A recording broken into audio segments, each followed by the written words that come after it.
Welcome back to Beyond the Wrench. My name is Jay Goninen, and I am your host.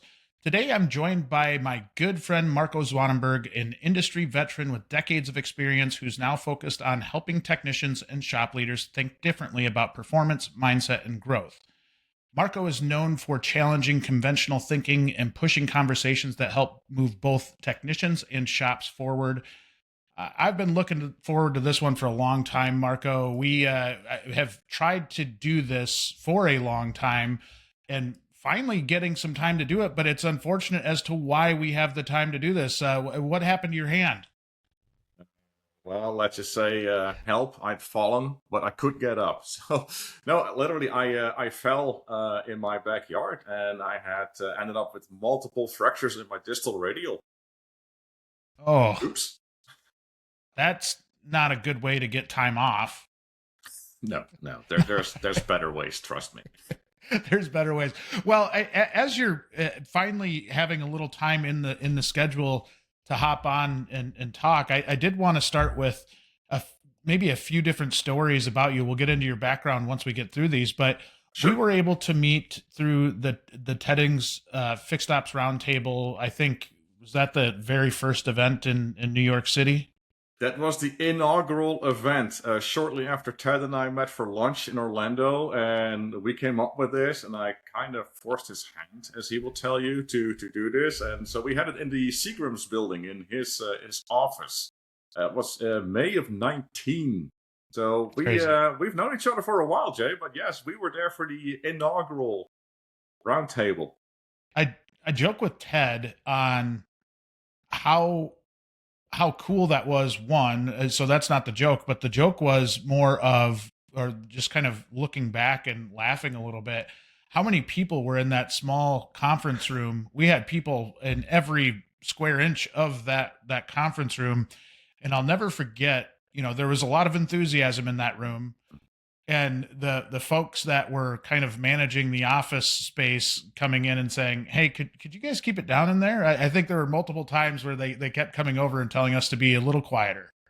Yeah, that office looked like a can of spam left behind in the car on a hot Florida day. We were busting at the seams. So yeah, we had them come in, probably 3 or 4 times. We were real close to being kicked out, but as automotive professionals, we are incredibly passionate about our professions and making the industry better, and that shows both in volume as in speech and volume as in the people that show up for something like that. Yeah, it does. And we were fortunate to both be out in New York again. I believe that was last summer. Yep. And funny part about that was we go through the roundtable throughout the day. We go to a nice fancy restaurant after the roundtables are done. And I was sitting next to you guys at a table, and I almost left my phone behind. I was in a rush. I had to go back to meet up with somebody, and it was just this whole scheduling tightness where I had to leave. Well, I almost left my phone behind, and luckily here comes Marco telling me that, hey, Jay, you forgot your phone. Well, little did I know, I get back. I don't even think I got back to the airport, and somehow I looked at my photos, and I had some really nice photos of a bunch of people that were sitting at that table on my phone. So it's a fun reminder of all the great times that we've had over the years, and just been a really cool Exactly. community to be a part of. Yeah, that was fun. That was in June at the Uber World Headquarters in the World Trade Center. What an event that was! Leave it That up was to Ted cool. to get something like that done. But yeah, we saw your phone, so before I was like, hey, you know what? Because you can always access the camera, locked or not. So we took a few pictures, snapped a few selfies, and I'm like, hey, Jay, here you go. So like we're serious, but man's like we can have some fun too.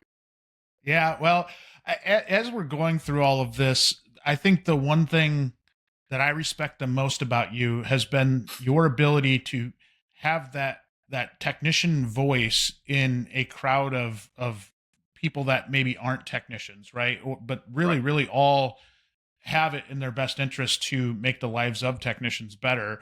But having that real world boots on the ground experience truly brings a lot to the table, and maybe helps correct some perceptions about technicians and gets a technician at the table, right? And I think that is Right. such an important piece to everything that you're doing.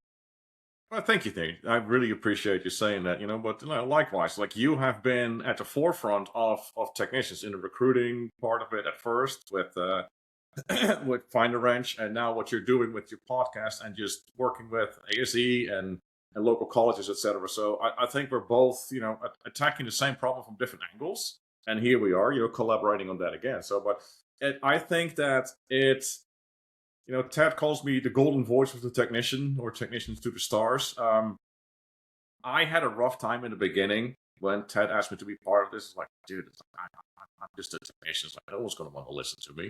But I think the biggest thing that I've been able to bring to the industry is bring awareness of our problems, bring awareness to technicians themselves, put us in a better spotlight, and make you realize what a technician really is, both in our daily lives, but also in the education and the investment in tools, for example, that leads up to it. But bring it in such a way that it is conversational, that it is positively building upon an image and positively building upon perceptions of technicians, and not make it a whining, crying, bitching, and moaning fest. That's that's where you've really had a big impact, is that you're able to give feedback without it sounding like you're bitching, right? And I think that's where a lot of technicians can go wrong in the way they approach this, where if they're upset, a lot of times we have a tendency to maybe sit back and wait until we're really really mad and then approach it that way, where you're not going to convey the message that you truly want to get across. Correct. You've been able to do it in a way where you're helping almost translate a little bit, right? To from technician speak to that vendor speak, or to maybe dealer principal speak, or whatever. I think being able to do it in a way where it's not defensive, but also is really telling of some of the kind of needs in our industry, Right. or room for improvement in our industry, has been a very unique thing to you, and how you've been able to go about that. Again, Jay, I appreciate that, but it also works the other way around. Like I'm able to see the management side of things and translate that back into the daily operations of technicians, so we understand. Like sometimes managers make decisions that we're like, what? Why? So exactly. So if you can explain it in a way that it makes sense on a personal level to them, that eventually this will impact their daily operations, the ease of daily operations, or their income in a positive way. I think that there's just a huge disconnect between the shop and management. And let's face it, technicians, there's a reason why we're back there working on cars instead of being advisors or management. I'm not saying that it's a generalized idea, but most of us are a little introverted. We are very good with linear thinking. We are very good with our hands. Um, we are very good at solving complex problems, but most of our problems, again, are linear. A will lead to B. Whether it takes you a day, an hour, or a month to get from A to B, A will lead to B in pretty much a straight line. As we're dealing with people, there's a lot of fuzzy logic involved. There's emotions, there's different levels of intelligence, there's misunderstanding, there's communication. But what I'm saying up here may make perfect sense to me, but I say something, and then you go like, wait a minute, it's like in my mind that doesn't make sense. So then I start to get, irritated that you don't understand what I'm saying. And here goes the waterfall and the downhill slope of communication. Mm. And we'll talk a lot about that as we go through the podcast. The communication side is very easy to talk about, very hard to do. So Correct. I'm looking forward to diving into that part. But before we do that, I want to get the whole Marco story. How did you get started in automotive, and what led you to be where you're at today? A funny thing. So I was born and raised in the Netherlands, educated as well. I wanted to be a designer. Well, if you know something about the Netherlands, we are very good at windmills, tulips, and keeping the sea level out of our country. But the automotive industry, we have we have DAF, which is the production line of big rigs. But that's about it. Personnel vehicles, we have nothing anymore. So I wanted to become a designer. in high school, I was told by the counseling dean, like, well, why don't you go to an automotive technical college first, learn about cars, and then go from there? It's like, all right, that makes sense. So I did. I went to an automotive technical college, and leave it up to Europe to complicate things. So I honestly couldn't tell you what the US equivalent is. It was more on an engineering level, but there was a lot of shop time as well. Like they made us calculate valve flutter at 3,400 RPMs, and they only give you a few knowns of an engine. So you sit there and calculate, like I said, engineering level pretty much. But you also do business formation, personnel management, bookkeeping, technical drawings. So it's pretty all inclusive. It was a full-time college for 4 years. 3 years in, you have the next counseling, dean counseling coming up. So like, okay, so what's your plan? Well, I want to be a designer. Well, come to find out, there is no design school in the Netherlands. Well, lo and behold, there would to be, because we don't produce vehicles. So you can go to Germany, Italy, France, UK, US. So started to ask around, and it ended up that it was at least, and this was in the 90s, at least 100K a year, private schools. So I talked to my parents. My parents always said, like, listen, it's like whatever education you want to do, we'll pay for it. Well, I told them this, and that it not include room and board, materials, books, etc. So like, sons, like, we love you very much, but not that much. Like, okay. So I wanted to drop out. I wanted to go into business management and risk analysis. So go to the business side of stuff. So my dad said, like, listen, it's like, you're 3 years in, more than 3 years in. You're like almost at your final year. Why don't you finish this, get your degree, so at least you have a degree to fall back on, and then go from there. So I did. Apparently, I never made it to business school or risk analysis, and I started working for a little bit in the Netherlands, and then I made the jump over to the US. And I swear that if I would have stuck with my plan and did risk analysis and business dynamics, etc., I would not have made it in the US, because I would have been a dime a dozen. But here I came in, I was a BMW technician for a while. So not only that, but I can read, speak, and understand German. So parts of the info manuals and parts of the digital information that you get are in German. Well, I could read that. So I had a big heads up. So this is how I kind of rolled into it. So I started my US tour, as I like to call it, in 1997. After I spent a few years working as a technician at a BMW place and as a manager for a place called QuickFit, which is kind of like a Midas. I was the area crisis manager since I wasn't married, had no kids. So if a manager in the area was sick, I would get sent to this branch or that branch. Had fun times with it. So then I ended up at the US, in the US, and I've stuck with Highline Europeans for, well, pretty much my entire career. BMW, Mercedes, Jaguar, Land Rover, you name a European car, I've worked. And that had brought me here. So walk me through that time where Sure. you're in the Netherlands and you're looking at moving to the US. How do you figure out where you're going to, right? Because you look at the United States and you basically throwing a dart at a map, aren't you? I mean, how did you end up and where you ended up in the US? Okay, so my first stop on my US tour was Seattle.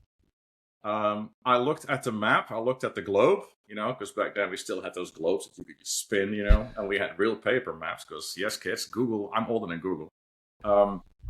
So I thought, like, well, here is my country. If I spin the globe, so this part of the US is about the same line. I like to see, I like mountains, I like changes of, because that's what I was used to. Yeah. So like, okay, so let's do Seattle. So I moved to Seattle. And then I quickly got to find out that, like, you know what? It's like, I really don't like the cold. I really don't. Like, Seattle's beautiful. I'd love to go visit again. But then I ended up in Dallas, Texas after that. Ooh. That was the opposite. You pull your car out of the garage at 7 a.m. in the morning in summertime, it's already like 107 degrees. So I did that for a while. I've lived in Oklahoma City. I have lived in Atlanta, and I've been in Naples since 2008. Wow.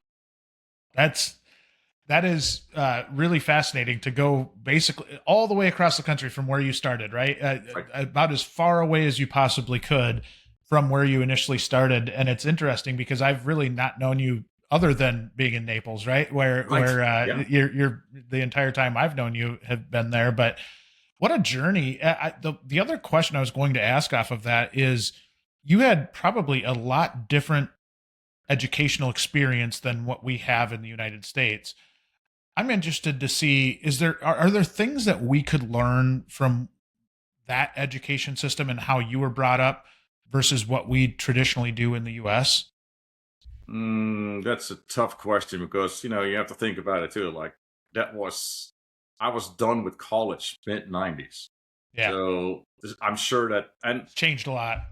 exactly, and I haven't been in the Netherlands. I haven't put any kids to school there, so I honestly couldn't tell you what the educational system there is now compared to how the educational system is here. It is a lot stricter, I can tell you that. Yeah. If the majority of a class fails a test, we don't adjust the test requisites to get kids to pass. You fail, you fail. Sorry, should have paid attention, should have studied harder. Just like with getting your driver's license, it took me almost 2 years. Like Wow. first of all, you can't start until you're 18. You have to do your theoretical first, which I failed 3 times before I finally got it right. But they're trick questions. They're a bunch of bastards when it comes to that. But so finally got that. Then you have to take driving lessons with an instructor, which is not cheap. So they are so strict there that I remember a friend of mine. He did his driving test. Everything went fine. They came back to the examination building in the parking lot, parked the car. Everything was fine. Put the handbrake on. Yes, we had actually like handbrakes back then. Got out of the car. They walk in and it's like, "I'm sorry, you failed." They're like, everything went fine. It's like, you did not check your rear view mirror before you opened your door. That is how strict it is in Europe to get a driver's license. So it took me probably the better part of 2 years and a lot of money to get my license. Oh my So goodness. right, just to give you an idea, just like the yearly inspections on vehicles. Like here, you have states that barely do a state inspection. Over there, you got a crack in your windshield. Sorry, you're failed. Yeah. No dust boots on the ball joints anymore. You fail. Too much rust. You fail. It's strict. It is very strict. That is interesting. When is the last time you were back? That was December of 2000. Oh my goodness, 26 years. Yeah, yeah. Do you have family over there? Yes, yeah. I'm the only one that moved over here. Just by Really? myself. Yes. So my parents still live there. All my aunts and uncles and cousins. Yeah. I'm an only child, so I have no siblings there. But yeah, everyone else is there. Have you thought about going back? Think about it. Yes. Yeah. But the downdraft also is like the US way of life is you get 10 vacation days a year. And traveling is expensive. And, there's things you're just going to have your days for. But it's always on the planning. It's just really hard to realize it. Because again, too, it's expensive. You're not going to go for just 3 or 4 days. You're going to go for a few weeks. So Right. what am I going to do with my dog? What am I going to do with my house in the meantime? So there's a lot to think about. But the good thing is, thanks to technology nowadays, like we use WhatsApp a lot to communicate because it's easy and it's cheap. So we stay in touch a lot. Like, Yeah. I'm pretty sure that my parents will be watching this. My mom, my dad. So Hi, Mom. Hi, Dad. yeah, exactly. No, they'll be watching this. They're big fans. So they That's do cool. exactly like, oh, be on a podcast with Jake. I was like, oh, didn't you meet him? I was like, yeah. So they know exactly. They know exactly. That is wild to me, and just the differences in how you were brought up in really acclimating to something completely different when you came to the United States. I give you so much credit for that part, right? To have kind of that fortitude to take that leap, and really a leap of faith where I'm assuming you didn't know anybody or you didn't know a lot of people over here. You just Yeah, come over and start life over. pretty much. Yeah. It's pretty much a backpack, some suitcases, and some money in my pocket. And that was about the extent of it. I had some of my belongings shipped over, but I didn't have much. So no, that's really how it started, and just accumulated and learned from there on. How old were you when you went to Seattle? 22 or 23. Oh my goodness. I cannot imagine. I mean, just coming and trying to make friends and being in a new land and just going back to that time, I have to imagine there's some level of anxiety, isn't there? Like when you're coming over or just excitement. It was mostly excitement. Yeah, of course, you contemplate, like, things that could go wrong. But I've always been one of these people that, you know what, let's just do it. We'll figure it out. What's the worst that can happen? You go back to what you were previously doing. So I could always go back to the Netherlands. It's not like they kicked me out. I wasn't exiled. So I could always go back to the Netherlands. Or since now it's the European Union, I'm still a citizen of the Netherlands. I'm a permanent resident in the US, but I can go wherever in Europe, whatever European country is part of the European Union. I can go live there and work there. So there's options galore. But Yeah. then you hit married life eventually, and you have start a family, you have a house, and you kind of ground yourself more. But I've always been one of these people that, you know what? It's like, yeah, of course, not stupid stuff. Like, name something stupid. Like, no Evil Knievel stuff. But I've always been like, all right, you know what? Let's do this. We'll figure it out. We'll learn as we go. Get as prepared as you can. But the problem is, you start thinking about things, you will think yourself out of it 99% of the time. Absolutely. So just not to quote a certain company, but just do it. Yeah. I, so fascinating to me that entire part of your life. Every shop, dealership, and business in our industry depends on great technicians. Between the technician shortage, disconnected school relationships, and lack of trustworthy workforce data, it makes it difficult for shops to plan, hire, and grow. That's where ASE Connects comes in. Created in partnership with WrenchWay, ASE Connects is a membership designed specifically for shops like yours to help you build a stronger technician pipeline by connecting with schools, empowering you with tools and data to improve your recruiting, retention, and performance.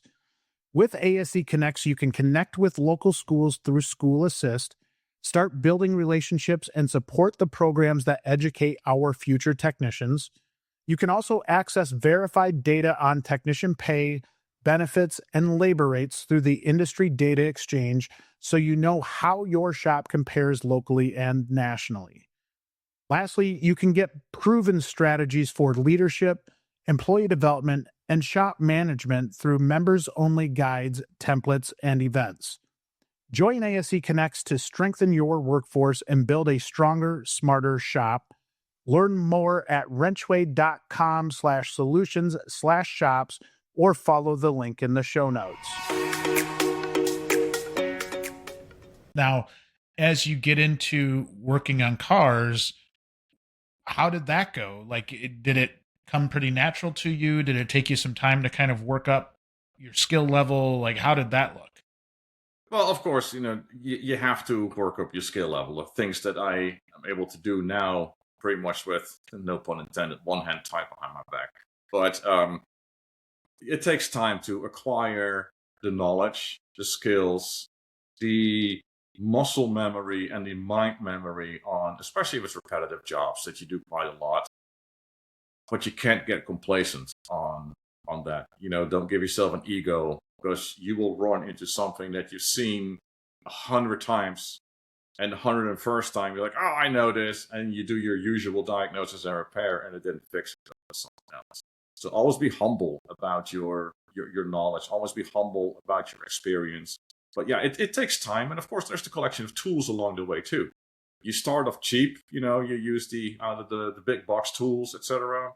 You start to notice that, yeah, they're good, but not the greatest. You also don't have to go to the most expensive lines either. There's something for everyone in every place. Not everything has to be brand name, but some things I would highly recommend that you buy brand name, because they're proven and they're good. Like, you buy a cheap set of wrenches, the open end will stretch. and slip on a bolt. And that either going to cost you your knuckles or your bolt is stripped and now you're screwed.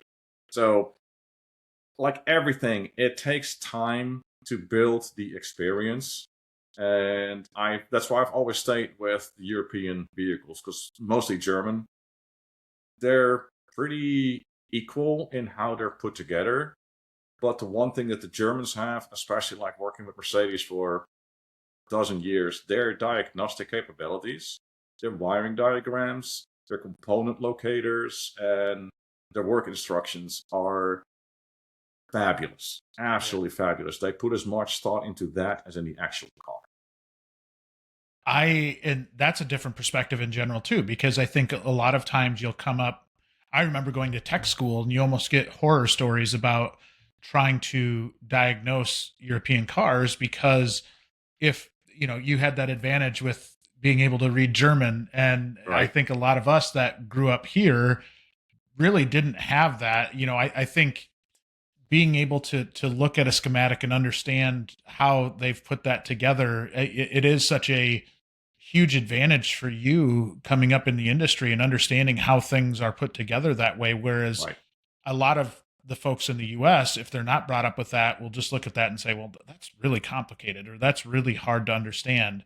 Right. And I think that's something that is a perception in the US that for those that have gone the Euro route, I think really, really like it. Right. Like I think they like being able to try and comprehend some of that. So yeah, that's an interesting take on your part, Right. and something that I think is a difference between a tech born and raised here versus what your upbringing was. Just that's really cool perspective. Oh, absolutely. Like I brought my born and raised mentality with me, because I was born and raised on the European cars, as where Yeah, people born and raised here were born on Fords and Dodges, and I have the same way. I look at those and I go like, I remember for the first time working on an AC system on on a domestic vehicle, and I'm looking for the expansion valves. Like, no, we have an orifice tube. You have a what? Or I had to ask my one of my shop foremen one time, I was like, what the hell is a push rod engine? Like, what is this? Like, we don't have those. We have overheads. What is a push rod engine? So there are such. That's what makes this whole industry so interesting. There will never be a boring day.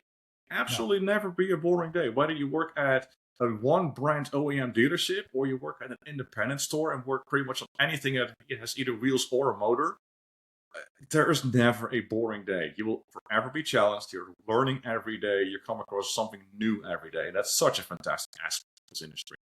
it really is, and I think that's a really good transition to our topic of conversation today, which is a lot of that technician happiness and making sure that we're driving the industry in the right direction. And for those shops that are listening to this, the discussion about how you retain your technicians and how you find more technicians to come into your operation. And I do want to ask, how did that shift from you focused on your daily life in a bay to how do I make a greater impact on this industry? What was it that you saw out there where you're like, I could add value to the greater whole of this entire thing? Well, first of all, I am so over it. I'm so sick and tired of hearing everybody cry, whine, moan, and complain. There's a technician crisis. Oh, there's a shortage of technicians. There is really not. This is, and not just for the automotive. Like Mike Rowe will tell you that it's across anything, anything related to working with your hands, like the trades professions. Because we have glorified going to college. We have glorified, from as young as your kids are, you get these offers for save up for college. Okay, is there an offer save up for a toolbox? How about that? No, there's not. So it is a whole different perception. And then with the internet came up really strong over the last 10 plus years. Everybody wanted to be an influencer, and everybody wanted to be a disruptor. Well, those are the 30-year-olds now that still live in their mom's basement and are getting anywhere, because guess what? You're one of many millions.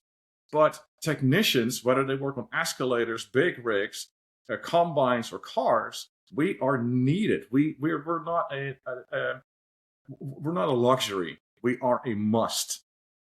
people look up to like a police officer or a fireman, and absolutely hats off to the first responders, guys. Like, thank you so much for all you do. But how did you get to the fire? You didn't drag a bucket of water with you. You took a nice little stroll, did you? No, you were in a highly complex machine. That was, all the parts were delivered by moving parts to the factory where tradesmen put it together. And then you have tradesmen keeping it running. So everything revolves around these hands. Well, okay. Hands. So you know what I mean. So this is where I am just so over it. Like, no. Like, wait a minute. This has been created by public perception, glorification of college educations, which, yes, we do need doctors. We do need CPAs. We do. Absolutely. I'm not saying stop going to college, but there needs to be a mix. Absolutely, there needs to be a mix. Like, you go to college, you take your degree, you have $200,000-$300,000 worth of debt right now, and you can't find a job. I open up LinkedIn any day of the week, and there's people looking for jobs 2-3 years running, while you can take a job as a tradesman, and within a few years, you can easily make over 6 figures. Absolutely. You can easily do that. So my shift behind this over the last, 6 to 8 years or so, they're like, listen, it's like, we can fix this. It's not going to be overnight. And we have to think outside of the box. It's not about money necessarily. Our good friend Sean Kingery, I made him almost fall out of his chair when I said it's not about the money. You can pay me $1,000 an hour, but if I need medications to calm my mind and my anxieties just so I can go to work, it's not worth it. It all revolves around culture. Culture locally, as in the dealership or in the workplace, if you talk about other trades, and culture around people working with their hands, around the trades. We're not dirty people. We are the most educated. If you look at the training behind the technician, the certifications, their investments in their tools. As a salesman, did you have to buy your own desk, your own computer, your own demos? No. Me, if I would sell everything in my toolbox today, I would have myself a really nice boat and a new truck to pull it. But, we kind of forget about that. Yeah. And that kind of leads me to kind of the next piece of this, right? Because you and I have been aligned, I think, from the start in terms of the want to see this industry move into a better direction, and absolutely, specifically how it relates to technicians. But then we kind of fight that other side too, right? Where we had just gotten back our Voice of Technician survey and really had kind of depressing news in that our net promoter score as an industry went down again. And so when we're looking at this and we're out here championing all of the good about the industry, and one of the parts that I struggle to even get my head around is I think we're moving in the right direction, but there's still some discontentment amongst technicians themselves, right? And trying to figure out, how do we get these shops, these dealers on the same page as technicians and kind of feel like we're rowing in the same direction, because at times it feels like maybe there is that little bit of, I mentioned earlier about you being a translator for technicians to management a lot of times. And at times it feels like that communication is not happening. And we saw that in the survey where we're still struggling with, basic communication with varied levels of, I think there's always concern about outside perception of who technicians are. And, just kind of at times to kind of echo what you were saying about being sick of it, it's that a lot of times we'll have the negative narrative online kind of outweigh so many of the positives that you and I see the direction of the industry moving. Do you think there's still some obviously areas of improvement to really taking care of our own and making sure that we are taking care of these technicians, that we continue to elevate how technicians are treated? Oh, absolutely, Jay. Absolutely. I mean, how much time do we have? But let's start with something off first. It's like, you can't make everybody happy. You're not a taco. It's not going to happen. Parts of management may not always fully align with the shop, and parts of the shop may not always fully align with management. Like, I think I'd mentioned this to you a while back. It's like, the downdraft is of technicians being more listened to right now. Some of us just think like, oh, we're being heard, and the bitching does not stop. Some of us just like to just complain about everything. The rain is too wet. The sky is too blue. You're just going to have to get over the part that it's not going to be 100% on both sides. You know, we're not the Hallmark Channel. It's not going to happen. No. But there's definite things that we can still do.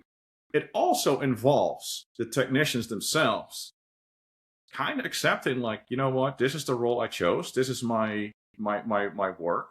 Which, let me segue on that a little bit. I'm a big fan of, do people actually know their purpose within the organization? Like, when is the last time during an employee review, for example, that your management showed you a piece of paper that actually completely outlines your responsibilities? We're really not given that. We've got a general idea, but we operate in a gray fog. There's no abstract, it's abstract. There's no direct view of like, okay, so here's six responsibilities. This is what I need you to do. And for these 6 responsibilities, let's just say I pay you, just throwing a number out there, so don't get mad at me, people, $30 an hour. Okay? So basically you get $5 per responsibility. Well, you start noticing that you're monitoring Jay working, and Jay does not do his MPIs because Jay feels that he needs to get paid for that. Okay, so I gave you 6 responsibilities, you only do 5. Do you still feel that I should pay you $30 an hour? You're missing a responsibility. Now you're worth $25 an hour. Which, that's another thing that just absolutely puzzles me. Why are we fighting MPIs, guys? It is, you want to make upsells, right? So document your upsells. Second of all, it's an insurance policy. If someone you spend, like we go off European vehicles, $2,500 on a service. Lo and behold, everything is done. The car goes down the road, 100 miles from your dealership, the car gets a flat tire, rolls into another dealership, and they're all of a sudden hitting him up for, oh, he's like, you need tires, you need brakes, you need this. I just spent $2,500 on the service. They look back, the report card was not filled out. Now they don't trust you at all. It's insurance, it's retention, it's trust building in you personally as a technician. And the one thing that you want as a technician, you want to start being more forward with video MPIs, with picture MPIs. You want to be the face of the technician to that customer. So the next time the customer comes in, it's like, hey, I want Jay to work on my car. So we build on it that way too. So another thing that technology is rolling really, really, really fast. The influence of AI, video inspections, what they're doing in the service drive with measurement applications as the car even comes through to measure the tire profiles or scan the whole vehicle. Like, it's crazy, isn't it? Exactly. So that on top of the technicalities of the cars, how fast all the electronics in the car just keep moving forward at a breakneck speed pace. It is really hard for us to keep up with that. So you want to throw now more stuff at us as well. Yeah, you're going to have a problem. But I also truly believe that we're going to need a lot more manufacturer involved. We're going to need them to look at this and go like, okay, listen. Because manufacturers are really good in pushing all the costs off on dealerships.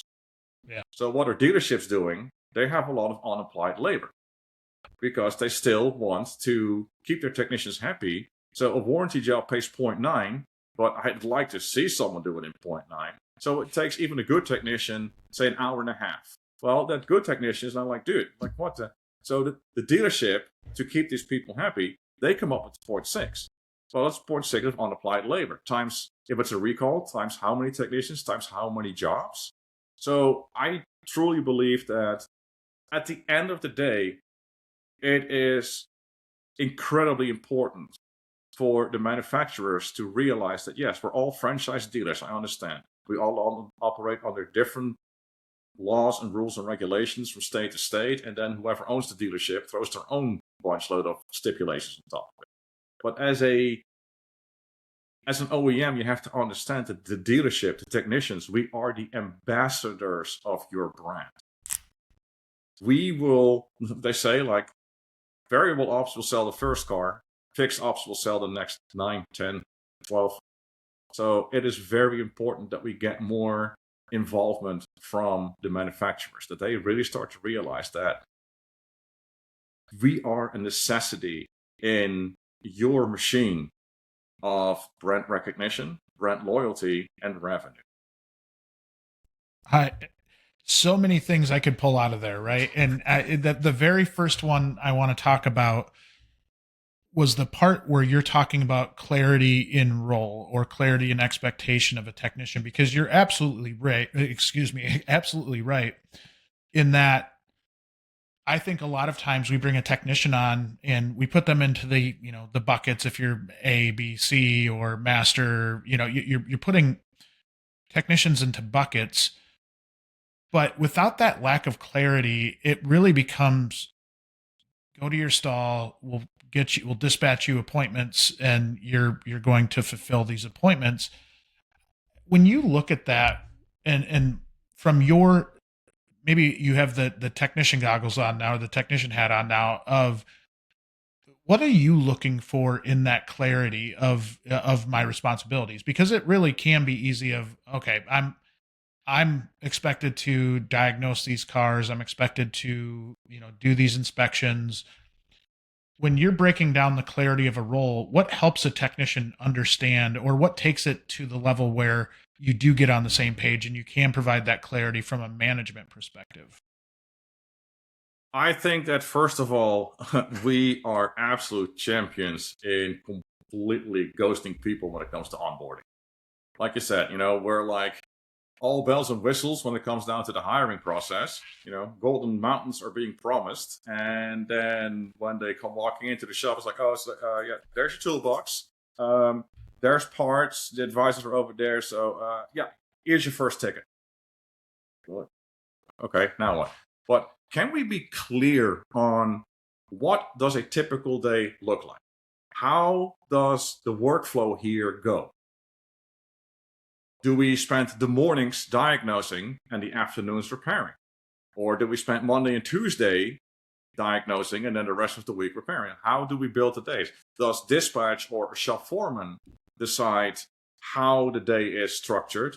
Or is that your job? If it's your job, then we need to now teach these guys active time management or priority management, if you will.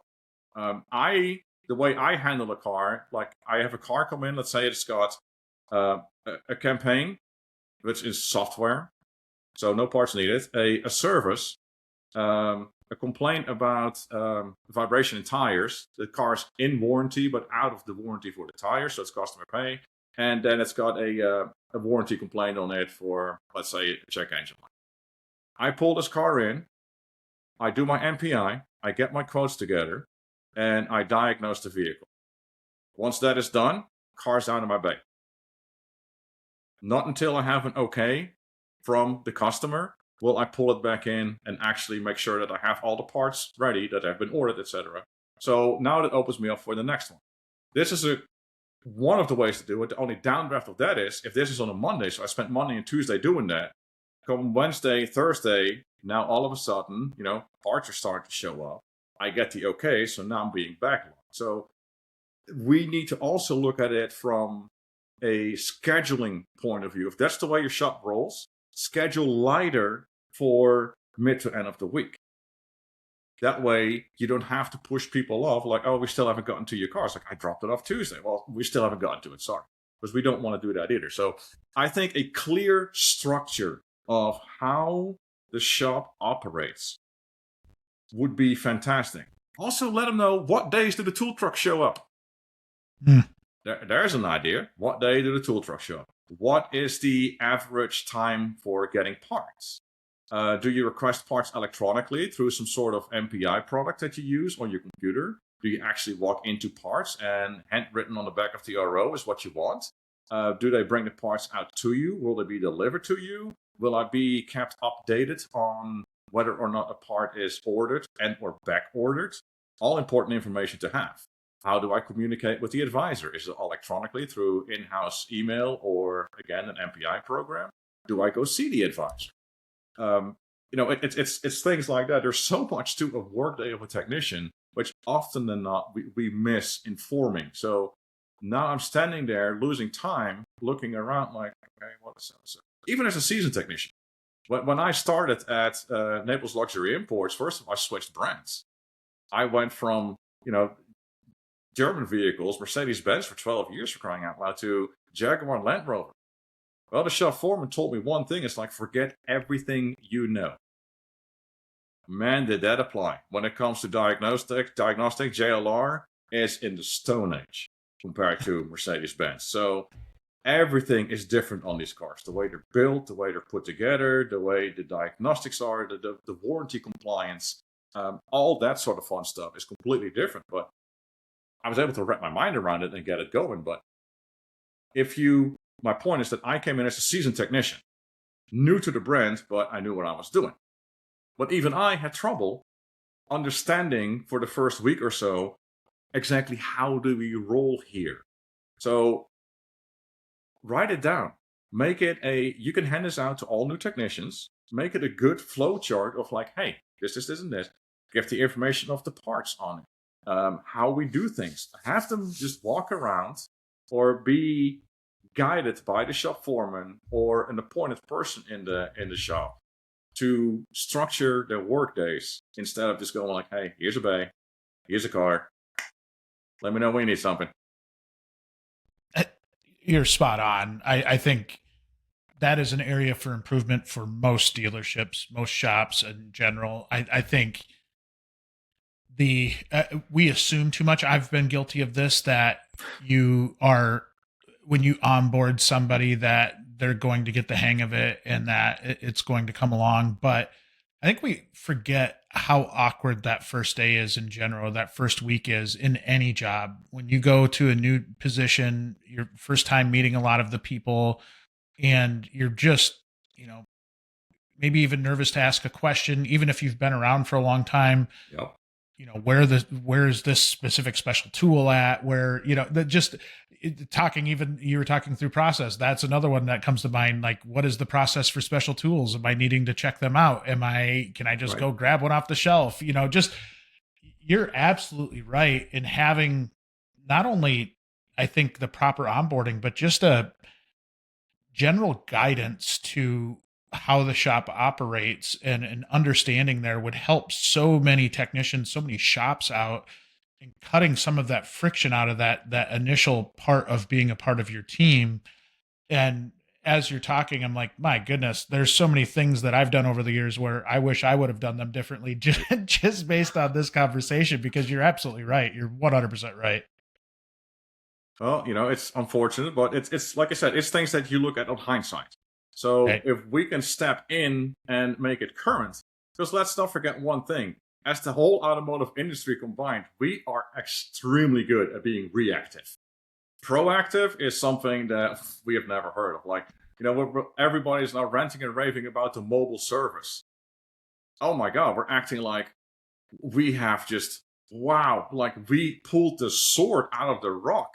Okay, how about technicians, plumbers, HVAC technicians? Like, if you want to know about mobile service, hello. Not even that. Let's bring it a step closer to home. How about all the heavy equipment people? You don't drive a 40-ton Caterpillar over the road to your local dealership. They go out and do it, rain or shine.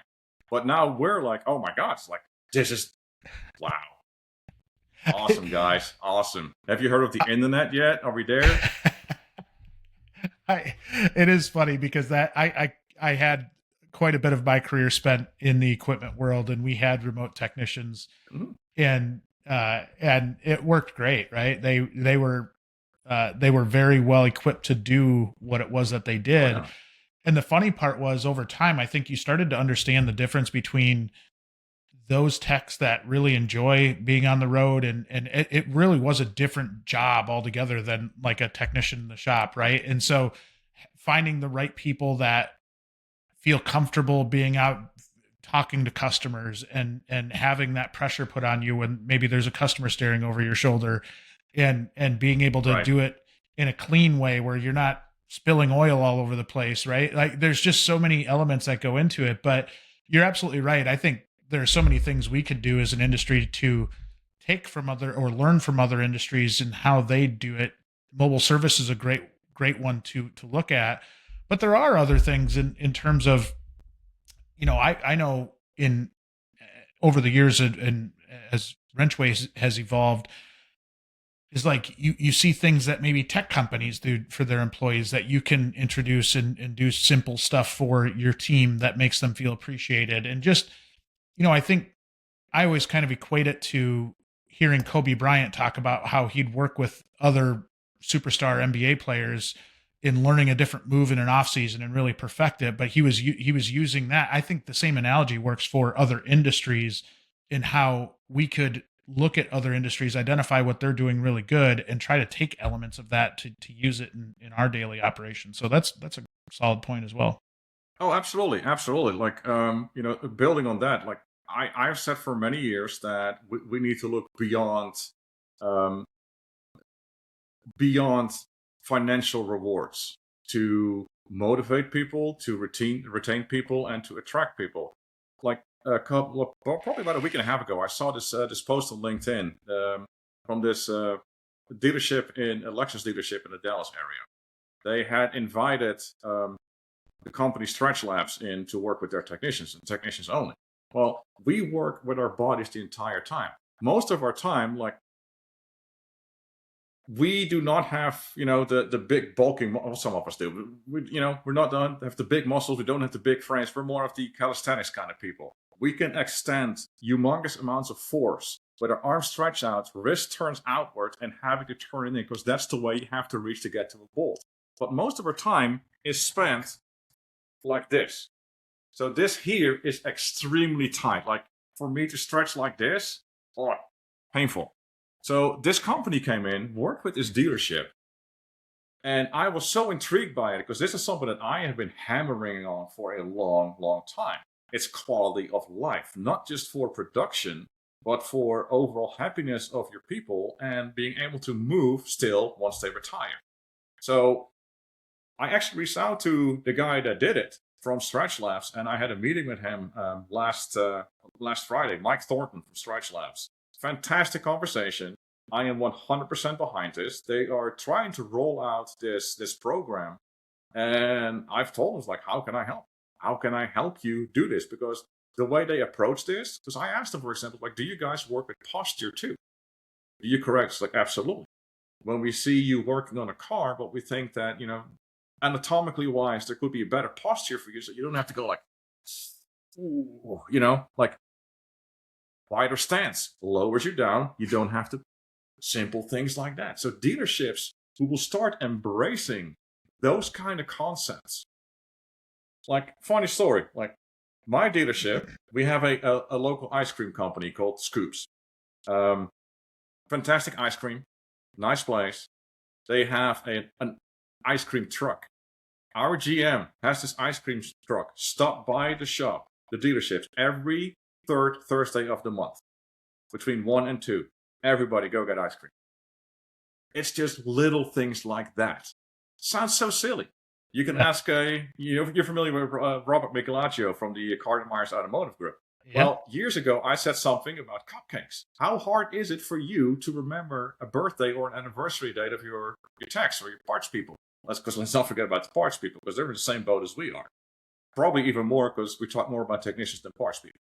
So show up with a nice cupcake, not from your local grocery store, but from a bakery. Show up with a nice cupcake. Well, he started doing that, and now everybody's like, Cupcake Day. What did it do? Your $5 investment boosts culture and motivation all across. It's just so many of the little things that we can do to make quality of life better, to motivate people on an individual level to perform better, first of all, for themselves. Once they start performing better for themselves, because it's easier to get someone to motivate to be better for themselves than for a company, because, company, whatever, they don't care about me. So it's easy to motivate on an individual level. But a whole bunch of individual people that are motivated will perform so much better that it automatically translates into cost reduction in terms of turnover, in terms of absentees, and then it also raises your bottom line. Now, when it comes to, like we were talking about onboarding earlier on, I've been recently working with friends of yours. You know them pretty well, Doug Vantine and Sorry, Doug, I'm messing up your name here. Doug Valenti. I got it. Yeah. Paul Van Zandt from Mentor Mentee. Fantastic program. So I'm really trying to help them understand the automotive industry better and work with them on rolling this program out. Same with the guys from GoTrago, like Anthony and Kobe. They have a fantastic product as well. As a matter of fact, I think the two of them, you guys are a match made in heaven, working on that too. So there's so many little things that we can do to not make people feel lost when they walk into a store. There are so many little things that we can do to make people personally feel appreciated, respected, and understood within an organization. And whether you're a mom and pop store with 4 people, or you're a massive dealership with hundreds and hundreds of employees that works on multiple shifts, it can be done. And it is being done. Like Ed Roberts with the Bozarth function, with Tully Williams and the Nilo Company, Tom Brzezinski with Westher, Robert Mix with CMA. They are the people that get it. They are the people that are instilling these kind of fundamentals into their organizations, and they're growing and they're having success. So there's a big difference, and you will hear me say this a lot. There's a big difference between management and leadership. The dealerships with the leadership, they're doing fantastic. They don't have an issue. They got people knocking on the door to work there. The places that are managed, it's an I mentality. I as in the few higher ups, and the rest, whatever. Like, we can replace you. So yeah, all of those people you mentioned, I think also they do have a growth mentality. They're always trying to get better. And I think a part of that is actually listening to their teams and trying to adapt and adjust to really make themselves that attractive employer, and really just make it where it's more fun to be at work, right?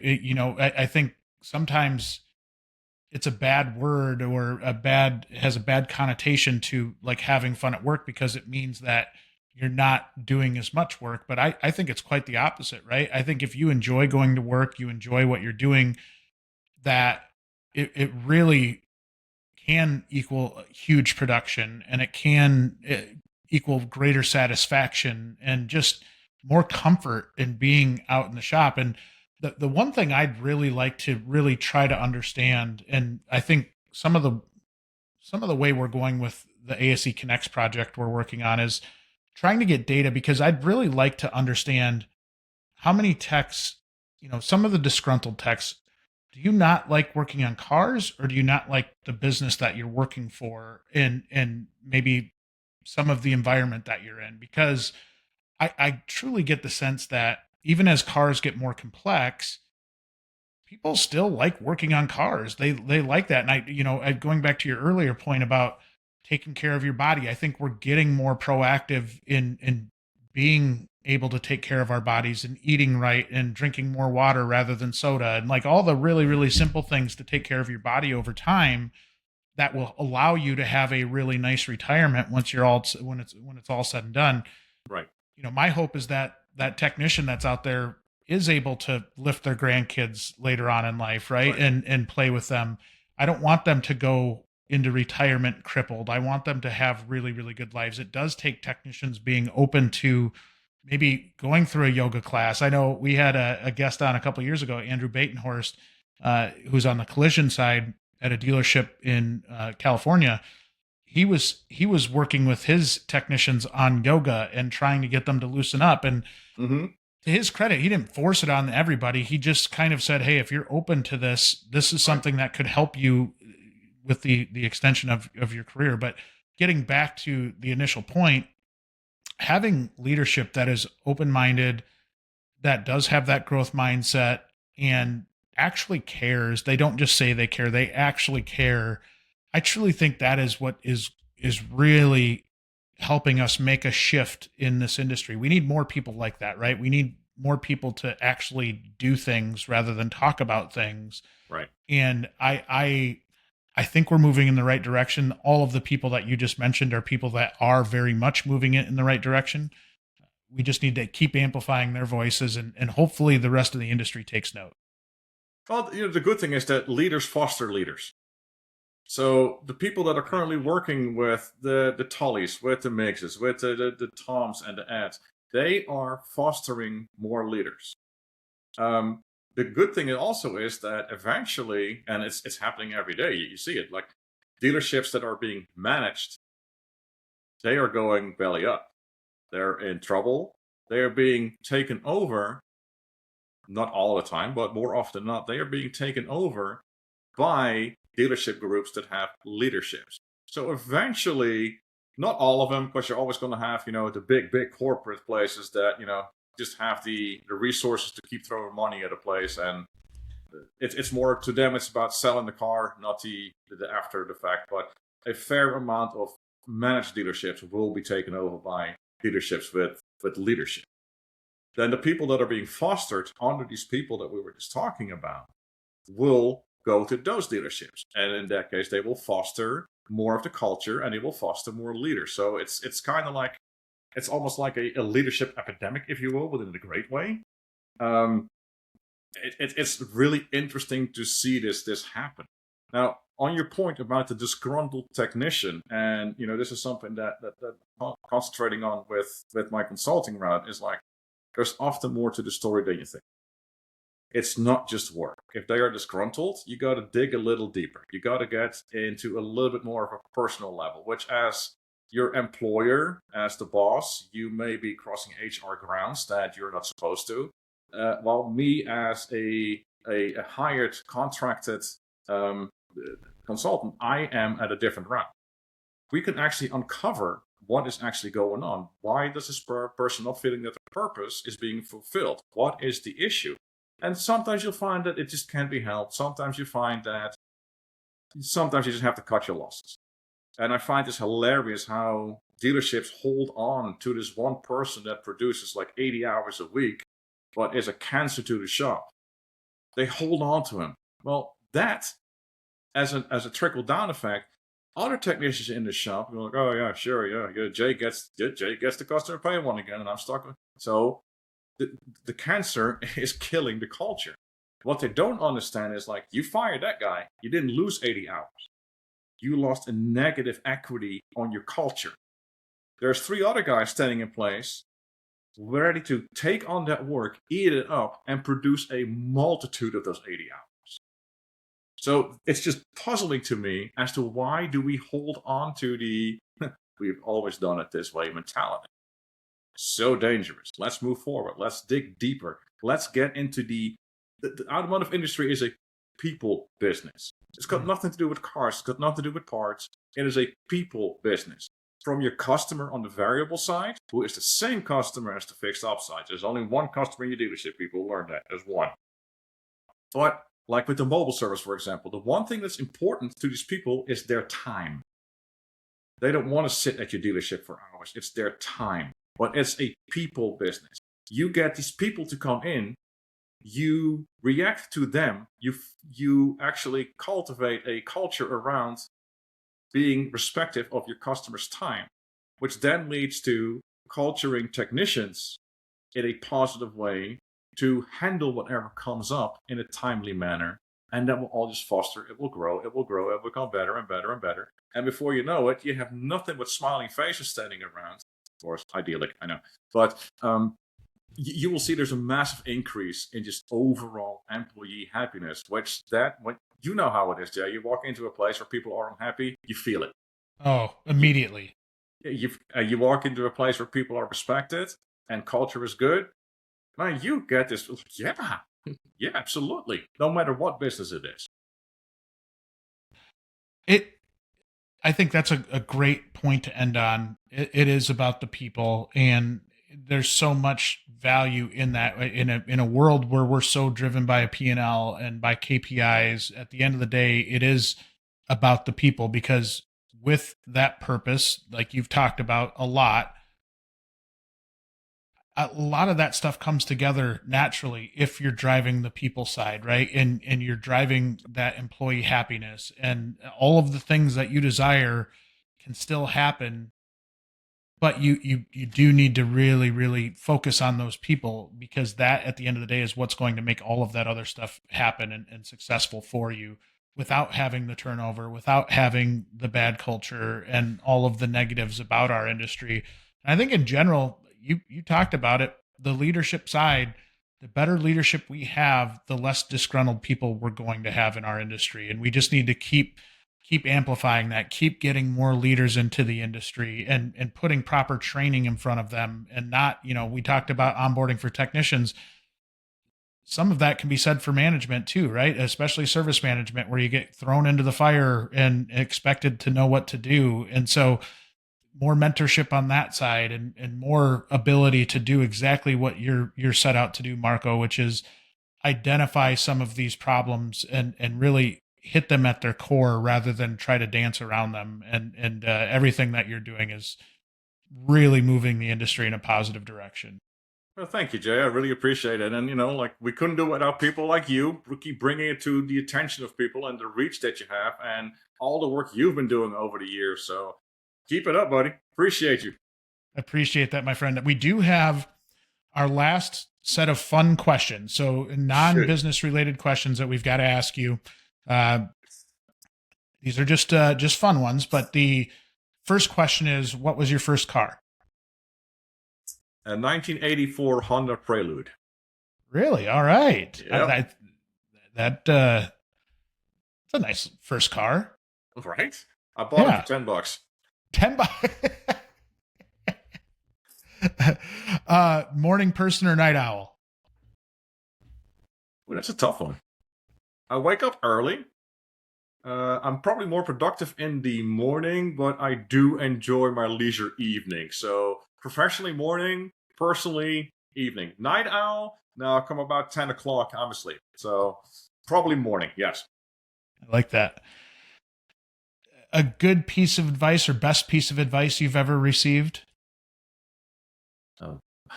Okay, so this goes back to pretty much my first experience in college. The professor came walking in. He just told us, like, listen, guys, I'm going to give you the secret to success. Find something nobody wants to do and get good at it. Like, you'll never go hungry. That's really good advice. Really good life advice in general. Yes. Well, I tell you what, I knew this hour would go fast. It's gone way faster than I even imagined. It's always a pleasure talking with you. Again, I think, see eye to eye on a lot of the industry and a lot of the ways that we should be moving as an industry. So I hope this isn't the last time we record a podcast. I can't believe it's taken this long to record the first podcast, but truly a fan of everything that you're doing for the industry, for technicians, and yeah, really hope to keep these conversations going, and we'll get you back on again, and hopefully not long-term future. Yes. Yeah. Absolutely, Jim. Whenever you want to, buddy, just let me know, and I'll be happy to be your guest again. I appreciate it. All right. So my last thing, if people are interested in following you, or they want to connect with you and talk about what you're doing on the consulting side, what's the best way for them to get in touch with you?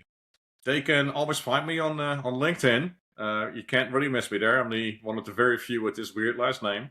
You'd be more than happy to either give me a text, shoot me a text, or call me at 239-285-1638, or send me an email at mzwanenburg, which is spelled just like that, but mzwanenburg @comcast.net. My business website will be up soon, so we'll update the contact information there. But for now, reach me out, either LinkedIn, send me a DM, drop a line, or call me, email me, text me. I'll be around. Marco's a sharp guy full of a lot of information. So if you've listened to this, have enjoyed it, make sure you reach out to him and learn all about his journey and what he's doing. Thanks again, Marco. Absolutely, Jay. Thank you so much, and thank you for all you do. That wraps up another episode of Beyond the Wrench. If you like this episode, please show your support by rating and following the podcast. You can also watch the video interviews on WrenchWay's YouTube channel. Speaking of WrenchWay, Beyond the Wrench is managed and produced by the WrenchWay team. WrenchWay is dedicated to promoting and improving careers in the automotive, diesel, and collision industries. In partnership with ASE, We run the ASE Connects community, which empowers shops and dealerships with reliable data, school connections, and industry insights while helping grow the future technician workforce. You can learn more by visiting WrenchWay.com. Thank you so much for listening. We'll see you next week.